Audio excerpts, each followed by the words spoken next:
Hey everyone, Yan Zhao here. I've gotten a ton of books in recently, and I've been meaning to do it. I think I got Cobalt in September, late September, very early October. And this is the stuff that dreams are made of. This is what you want in indie comics. So, Cobalt is basically the story of a cyborg man who goes around fighting crime because you're a cyborg, so why wouldn't you? So let's get into this book. So first of all, it's by Jake Adams. Assuming I do this correctly, up here there will be a link. Jake Adams was actually on earlier in the year talking about his book. You can go check that out when you're done with this one. The cover artist, Max Bertolini. And then interior artist, Erwin J. Arroza. And, of course, the ever-present Eric Weathers. So the story is basically about this man, Cobalt, get a better picture of him here, who used to be an enforcer for some gangs. I can't quite remember how. Sorry, Jake. But he ended up losing his hand in the course of doing his duties. Now he's got some robotic prosthetics. I'm not quite sure what the correct term is, but they're super awesome prosthetics. It's not like a little hook for a hand or something. Fully articulate. And now he's sort of back on the street. Now this is his brother, Isaac. They're kind of hanging out in a motel because they got nowhere to go. Their parents, I believe, have died. Jesse, he just can't get the adventuring life out of him. So he's not an enforcer anymore. He likes kicking gang butt, which he does. Goes through the story where, everybody knows he's kind of got this adrenaline buzz and can't stop him. So he's got other friends. And this is the only thing that was a little bit weird to me. Let me see if we get here. This is the girl he rescues being checked out by the police. And so eventually this guy gets hired, the Death Stalker. So that is pretty badass. Here we go. So he's got these friends, and it seems like all of his friends in this group are, I don't know that amputee is the correct word. Differently abled? Sorry, Jake used a specific term, and for the life of me, I cannot remember.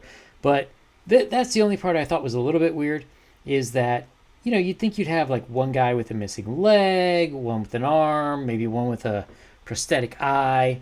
But no, they all seem to be missing hands. So I don't know if that's a thing. Like if you're missing parts of your hand, do you only hang out with other hand people, or is it more? I'm not sure. But at any rate, this is a fantastic book. Mostly, well, there's two main things. The writing and the art, somehow they both came together in an amazing synergy. So Jake was just a dude, right? He just was a guy, works a job, and he wrote this. And it's pretty incredible. You would expect for a first book something a little, I don't know, lower quality, maybe subpar, and then, in the second or the third book, he really ramps it up, and he's, sort of firing all cylinders, but nope, not this guy. He's good to go out of the gate. One of the things that I worry about with writers who are the creator on books is that they often pick, I don't know, they have trouble with the artist. Like, they don't really have the skills to edit the art to make sure that the art fits the book, or to make sure that the quality is pretty even all over.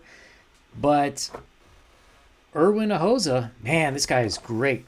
Now, normally, this is kind of not the style that I would like. I would say this looks messy, but in this cyberpunk universe, this is perfect. Cyberpunk, you got the neon, glowy stuff, although it's a little bit dirty, and it's very well represented visually. Also, I have never been to Atlanta, but I assume Atlanta has a bunch of scummy areas. You know, even the color scheme, like you see a lot of this blue and this pink, which normally I hate and I would love to tear apart, but it works absolutely perfect in this story. Now, if there's one part that doesn't work, it's this scene where they're at the diner and everything is this washed out yellow. I agree it's a good contrast with the night scenes, which are a little bit more neon, but it's just weird. Is this in the fall, in the evening? There's one part where it says like they're there for breakfast or something, or brunch, and it's like, why is everything so yellow? I don't know. It's just a little weird. Like I would expect it a little more like this, but even this is great. It's got like kind of a greenish bluish, which looks a lot like fluorescent lights that you would see in a hospital. Everyone's kind of got their own color theme. He's got a lot of green. I mean, it's really a fantastic look.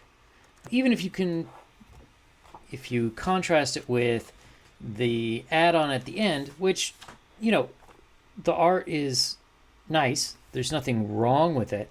But these, you know, they're closer to flats.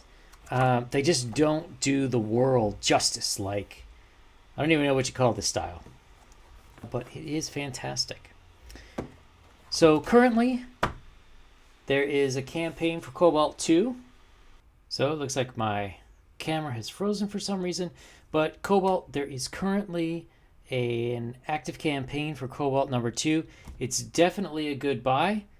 I want to see where it's going, and hopefully we'll get a little more into Jesse's backstory, what the deal is with this lady, and into the Deathstalker. So if you like this video, give it a thumbs up, click like down below, and leave a comment. What did you think about Cobalt?